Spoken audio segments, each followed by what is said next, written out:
بسم الله الرحمن الرحيم. السلام عليكم ورحمة الله وبركاته.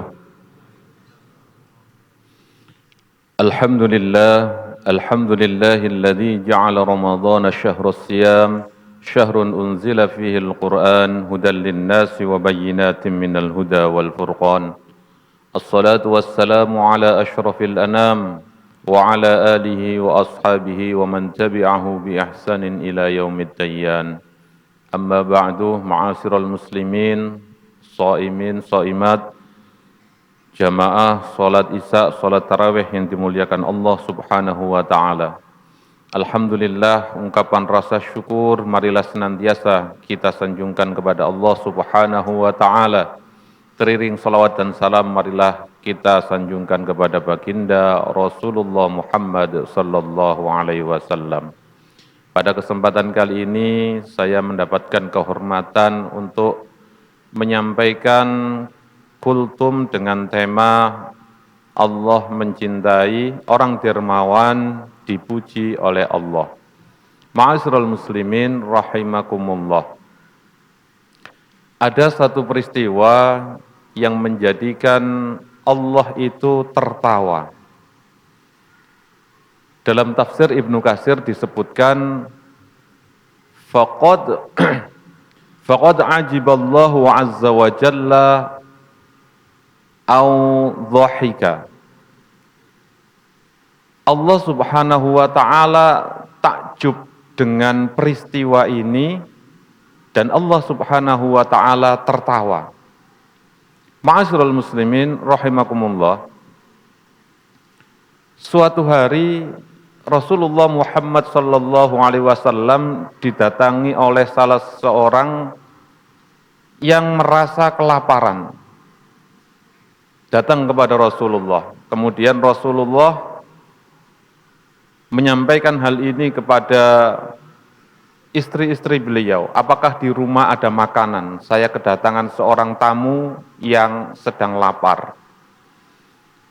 Namun di rumah istri-istri beliau tidak ditemukan makanan. Kemudian Rasulullah menyampaikan kepada para sahabatnya, adakah di antara kalian yang mau menjamu tamuku malam ini sehingga engkau akan dirahmati? Menjawab pertanyaan Rasulullah tersebut, salah seorang sahabat dari kalangan Ansor berdiri, kemudian mengatakan, saya ya Rasulullah, saya yang akan menjamu tamu jenengan malam ini. Kemudian sahabat ini pulang ke rumah istrinya. Pulang ke rumah istrinya, kemudian bertanya, apakah engkau memiliki makanan? Apa yang jawab istrinya? Wallahi ma indana syai'un illa qutas sibyah. Demi Allah, kita ini tidak punya apa-apa kecuali makanan untuk jatah anak. Kemudian sahabat dari kalangan Ansor tersebut mengatakan, nanti malam kalau anak kita meminta makanannya, tolong ditidurkan, dikeloni supaya tidur. Kemudian matikan lampunya, masaklah makanan itu dan sajikan kepada tamu ini.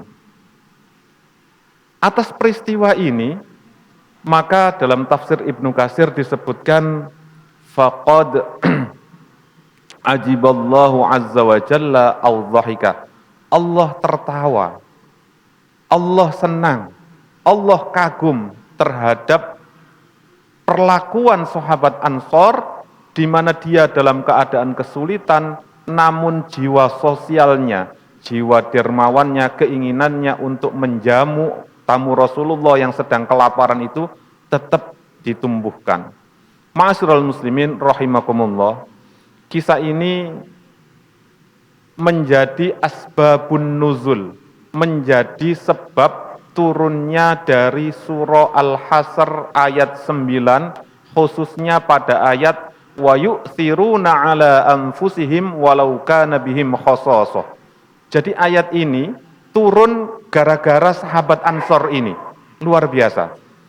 Dan mereka berbuat ithar atau mendahulukan kepentingan orang lain walau kana bihim khasasah, meskipun dirinya itu dalam keadaan kesulitan. Ma'asyiral muslimin rahimakumullah, dalam agama Islam kita dikenalkan dengan istilah al-ithar. Al-ithar itu menurut Ibnu Katsir yuqaddimunal mahawij fi syai'in fi hali ihtiyaj bidzalika. Seseorang yang mendahulukan kepentingan orang lain dalam kondisi orang tersebut juga sebetulnya butuh terhadap sesuatu ini. Sebagaimana yang dilakukan oleh sahabat Ansor tersebut. Itulah al-ithar. Mendahulukan kepentingan orang lain meskipun dirinya itu dalam keadaan yang sulit. Tapi tetap jiwa seorang muslim, keinginannya untuk berderma, keinginannya untuk menolong, keinginannya untuk membantu saudaranya itu tetap dikedepankan. Inilah yang disebut al-ithar. Dalam surat Al-Hasr, surah Al-Hasr ayat 9 disebutkan wa yu'thiruna ala anfusihim. Dan mereka itu berbuat ithar.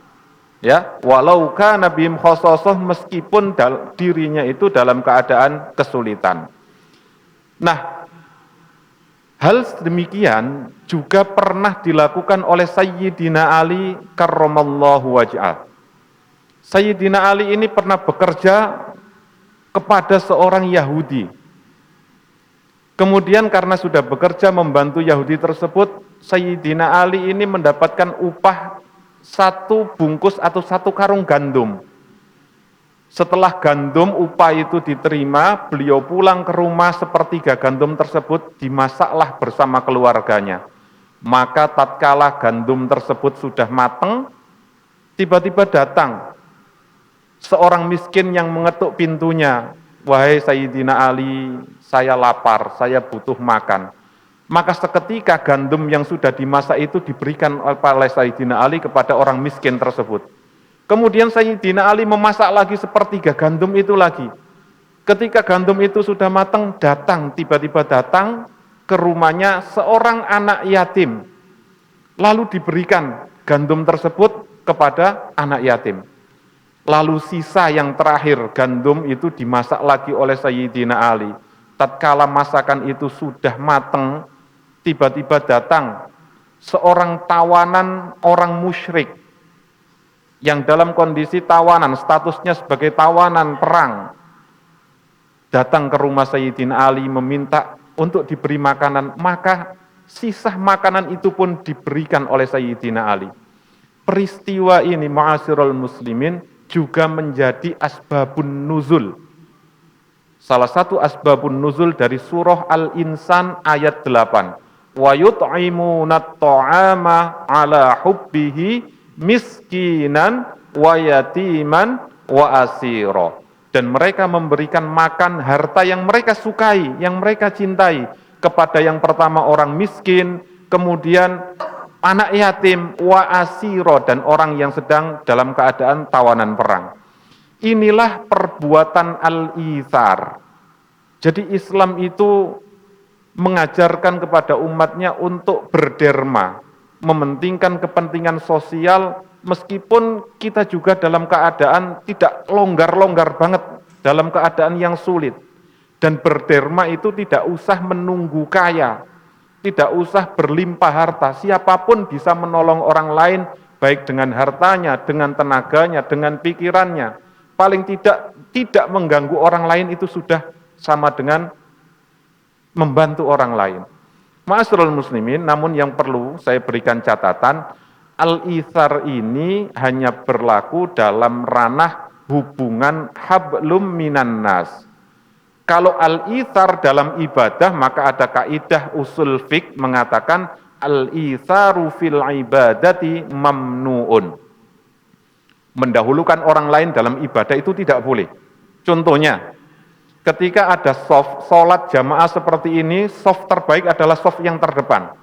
Apabila ada soft terdepan yang kosong, maka yang belakang nggak boleh mempersilahkan orang lain untuk masuk. Tapi kita harus berebut. Kalau ada orang lain kesulitan, jangan nyuruh orang lain untuk menolong. Kalau kita bisa nolong, tolong duluan. Nah, al-ithar fil ibadati mamnuun.